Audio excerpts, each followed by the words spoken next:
Afinal de contas, como ficou a situação do IOF e como ela vai afetar diretamente no financiamento do seu veículo, no financiamento do seu imóvel ou até mesmo no seu empréstimo. Eu sou Cristian Lessa, advogado, especialista em revisão de juros e direito bancário. Tenho o maior canal do Brasil que fala sobre isso e já economizei mais de 2 milhões de reais para os meus clientes. E nesse vídeo aqui vou te contar o que aconteceu nessa história do IOF e como ela vai ficar na prática e isso vai te afetar. Bom, é o seguinte, o governo fez uma proposta para poder aumentar o IOF, que em tese é um sistema para fiscalizar e não para arrecadar, mas com as contas apertadas do governo, o governo está tentando achar arrecadação em tudo que é lugar e encontrou no IOF essa possibilidade. E agora eu vou te mostrar como é que ficou. Em maio de 2025, o governo propôs um aumento no IOF, prevendo arrecadação extra de 20 bilhões de reais ainda em 2025 e 41 bilhões em 2026. No entanto, quando a matéria foi votada no Congresso, houve resistência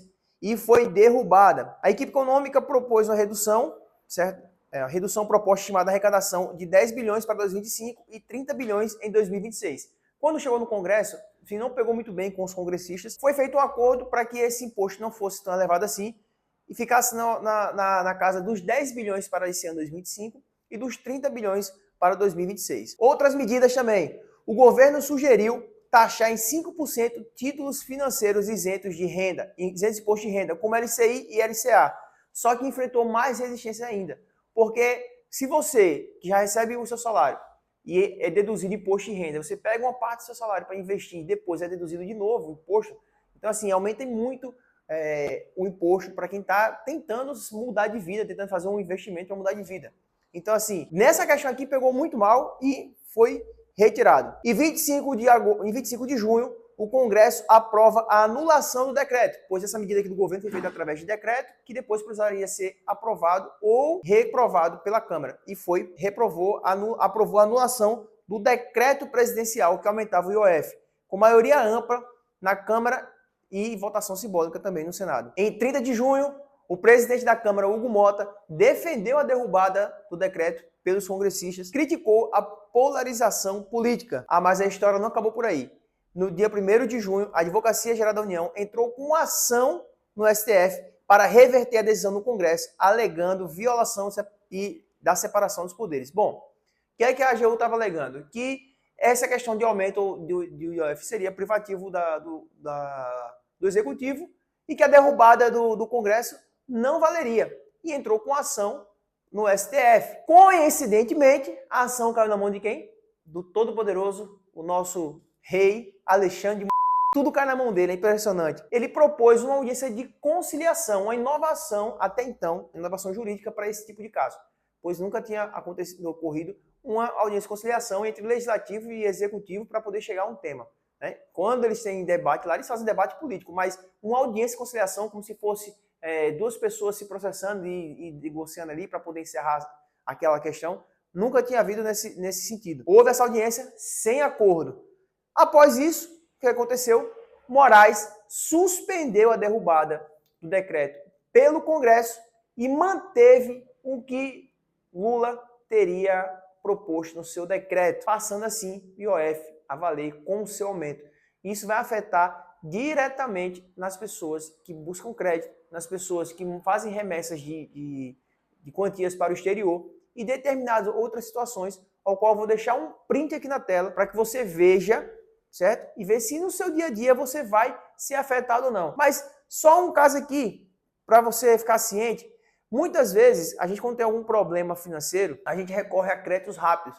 Por exemplo, alguns aplicativos de banco, né, os bancos digitais, eles oferecem às vezes créditos com menos de 365 dias, para você pagar em 10 meses, 6 meses, 3 meses, 4 meses. E antes não havia cobrança de IOF para esse tipo de empréstimo. Agora vai haver uma cobrança de 3,5% do valor da operação.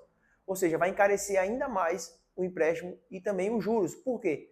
Quando você faz um empréstimo, vamos supor, de R$1.000 e é cobrado 3%, significa que foi cobrado R$30, certo? Quando você pagar os juros desses R$30, você não paga os R$30 apenas, você paga os juros que está sendo colocado no empréstimo, no caso, vamos supor, se for 10% de juros ao mês. A parcela dividida em 10 vezes, a parcela seria R$100 mais 10%, em tese, né?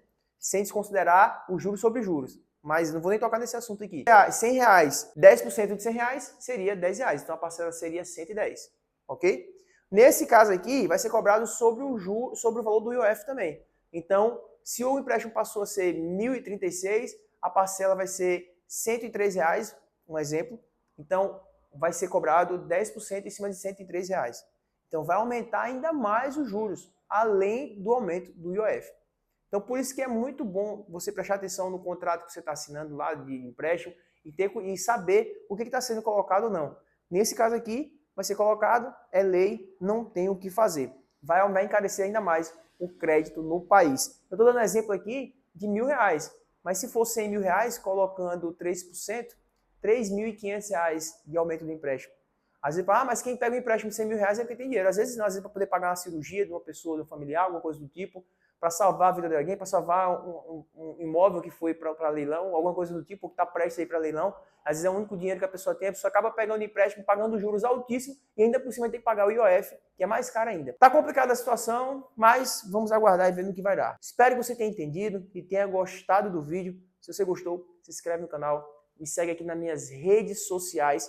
Vou deixar um vídeo aqui falando como funciona a revisão de juros, um passo a passo explicando como funciona a revisão de juros de financiamento na prática. Tamo junto e até a próxima.